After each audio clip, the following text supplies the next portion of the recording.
It's been a very wild offseason for the Los Angeles Lakers, and even more so for the James family. While Bronny James playing with his father is without a doubt one of the coolest moments in NBA history, there are some talks about whether or not he's cut out to play in the NBA, primarily because some people are wondering if he even needed to work that hard to get to the NBA. I mean, his dad literally just tweeted out that he wants his own skin in Call of Duty, and fans were calling him out for the fact that Bronny didn't even need to work for it. So is Bronny going to the NBA a horrific mistake? Well, before we get to the content, ladies and gentlemen, we are less than 1,000 subscribers away from hitting one of my greatest achievements of my career, 1 million subscribers. So if you enjoy the content that we bring to you on this channel, make sure you subscribe and turn on our notifications to help us get to that goal. And now that we get all that out of the way, cue the intro.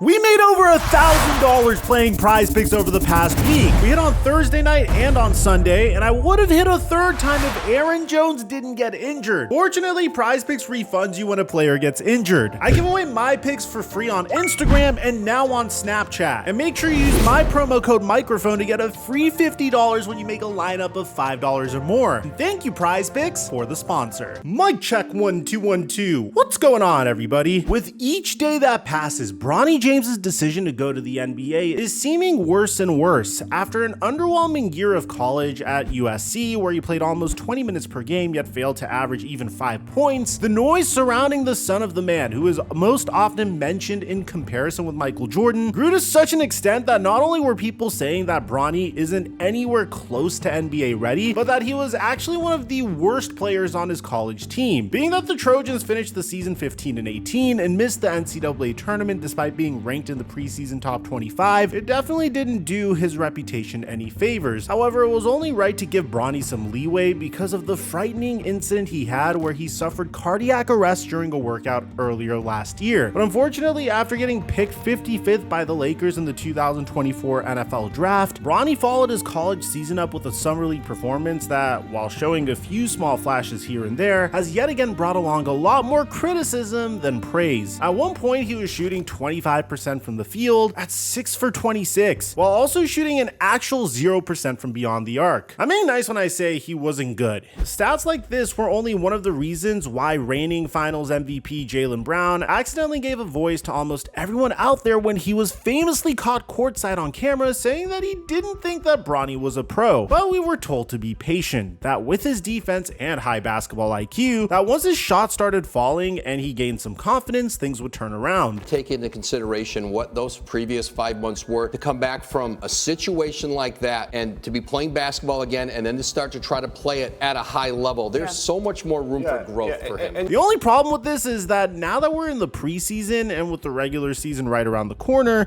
it seems like Bronny has somehow gotten even worse. What really is striking people as of late, and this is surely only going to get worse as time goes on, is that it's starting to become abundantly clear that Bronny has been set up for failure. At least that's what an anonymous Eastern Conference executive and Eastern Conference scout think. And while some may think that this is because those close to him are having a simple case of delusion about his actual skill level, a lot more people are beginning to see that it's a lot more than that. And that maybe, just maybe, it's another power trip by LeBron, who will do anything to achieve his own personal goals, even if it comes at the expense of his own son's NBA dreams. To take it even further than that, some might even say that it's coming at the expense of the NBA product as a whole, and is degrading the game fans have come to love ever since the NBA played its first game all the way back in 1946. One of the things that make professional sports so great is that the cream always rises to the top. Handouts aren't given, and we get to see those that are undoubtedly the best at what they do. It's supposed to be impossible for nepotism to occur. It's not AAU or high school basketball or even college in rare instances. It's the National Basketball Association, for crying out loud. And in order to make it to the NBA, NBA, a player has always had to do so because of his abilities on the court and literally nothing else. The fact that Bronny James is in the NBA is absolutely absurd, but that he was actually drafted to and rewarded by the Los Angeles Lakers, a team whose reach literally goes across the world, says more than words ever could. And it's gotten to a ridiculous point. Bronny was signed to a 4-year contract that pays him almost $2 million per season. And sure, in NBA money, it's not that much, but for a player that some people are literally claiming is the single worst player ever drafted, it's pretty much the same thing as taking your money, dunking it into a public toilet, and then trying to eat it. But regardless of all of this, it doesn't seem like Bronny, LeBron, or even new first-time head coach JJ Redick seem to care too much, because as it stands now, it seems like there is not going to be much development preceding Bronny's first appearance on the floor as we once thought. As broken down just earlier this past week by brand new ESPN senior NBA insider Shams Charania, it seems as if the first ever father and son NBA duo are going to share the floor together as early as opening night against the Minnesota Timberwolves on October 22nd at Crypto Arena. Obviously, we're seeing something unprecedented. We're seeing LeBron and his son Bronny playing together, and this is obviously the culmination of a lifelong dream for LeBron. How soon should we expect to see them on the floor together? The expectation on the Lakers, their debut together, the first father-son duo in NBA history to play at the same time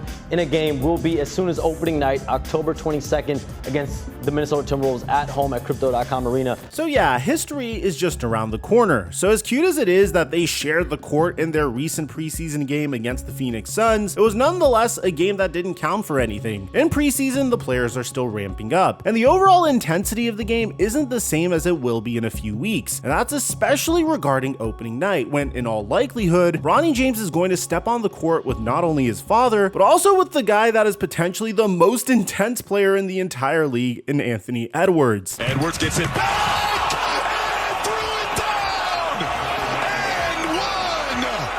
I mean, you can't tell me that the Ant-Man won't be licking his chops for a chance to go at Bronny to see if he can put him on a poster. I just hope for Bronny's sake he doesn't wind up having to stop Edwards 1v1 on a fast break. With all this said, and with it clearer to anyone who is actually being honest with themselves, it's as clear as day that Bronny is nothing more than a pawn for his dad. And if you ask me, it's even worse considering that not only did he take somebody's spot in the NBA draft, but now he's going to be taking minutes from guys like Gabe Vincent, Max Christie, and Dalton Connect, who 100% deserve to be where they are rather than having their father get them there. The more I dive into it, the more I actually feel bad for Bronny. To be in the NBA only because of the name on the back of his jersey is one thing, but to be there while simultaneously having been ranked dead last in preseason plus minus amongst almost 500 players is almost another thing entirely. The bottom line is that the kid should have listened to whichever other anonymous league GM recommended to him to stay in college and continue to work on his game, because you don't get to have your cake and eat it too. You don't get to have JJ Redick coming out and telling the world that Bronny deserves to be here. With Bronny, I want to clarify one thing you just said. Rob and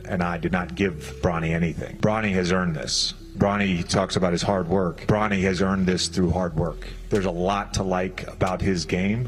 He's going to have a great opportunity to become an excellent NBA player. Despite having some of the worst statistics in college that we've ever seen and get drafted to the same team as your father, but then at the same time delude yourself into believing that you got here because of your own hard work while your dad is asking Call of Duty to give you your own skin. And I know it's just a Call of Duty skin, but this is just indicative of how people feel about Bronny. His dad making power moves in order to get him into advantageous situations which he doesn't deserve to be in. It's pretty much impossible to argue that Bronny should have stayed at college. The only reason you would have been able to give for Bronny's premature decision to leave college is that he's going to be making millions of dollars. But with LeBron as his dad, Bronny has literally already been a millionaire his entire life from the moment he was born. The entire thing has been mishandled from the very beginning. Not only could he have had up to 3 more years to work on his game and develop his weaknesses, but he could have also stayed out of the light of criticism that he's constantly facing and is going to keep facing for as long as he is with my beloved Lakers. Not only is this going to harm any actual chance he may have once had to make it as a successful pro player, but it could have devastating effects on his mental health in general. If I can step out on a limb here, Bronny should have never even played basketball at USC to begin with. After all, not only was he given an offer from Penny Hardaway at Memphis, but he also received one from Ohio State. He should have literally been ramping up this summer for his sophomore year at one of those schools schools. Not only are both of those programs better than USC, more importantly, he could have distanced himself of just getting by off of his dad's reputation, and he would have been forced to make it on his own in the basketball world without being able to attend Laker games in his downtime. He would have had to live just like the rest of the college basketball players that are trying to make it to the NBA, and would have had to do so like a big boy away from the nest that he grew up in. But as we know, LeBron James always has to have things exactly his way, even if it comes at the cost of sacrificing those close to him. The bottom line is that when this is all said and done, I can't help but think that people are not going to look back fondly at this. Should Bronny no longer be in the NBA and LeBron eventually retires, it's all going to be seen for the reality TV show that it is. And to be quite honest, it actually puts even more unnecessary pressure on the Lakers this season to make something happen. Because the fact of the matter is that, fairly quietly, LeBron hasn't made the finals in 5 years, going all the way back to the 2019 to 2020 season when he and AD led them to the bubble championship against the Heat. Since then, he has only one trip to the conference finals, which he lost to Nikola Jokic and the then champion Denver Nuggets. This makes it so that if the Lakers fail to get out of the first round this year, or even if they have trouble making the play-in, then all of this is only going to get worse for everyone from Bronny to JJ Redick to Lakers management to Lakers fans. And to be even more frank, I just don't know how they're going to succeed. LeBron is another year older, and they haven't necessarily added the type of pieces that are going to take him to the next level. They did make mild improvements in the NBA draft. They certainly didn't do anything in free agency. Yet even through all of this, just to play a little devil's advocate, and considering that LeBron is somehow still the best player on the roster, a recent interview by ESPN's Brian Windhorst actually offers a somewhat fresh perspective on all the negativity that has been surrounding the whole thing. JJ Redick has absolutely embraced this as an opportunity to engage LeBron. So many people were looking at this talking about nepotism. What the Lakers did with that 55th pick was draft LeBron's extra interest in this season. LeBron's out there playing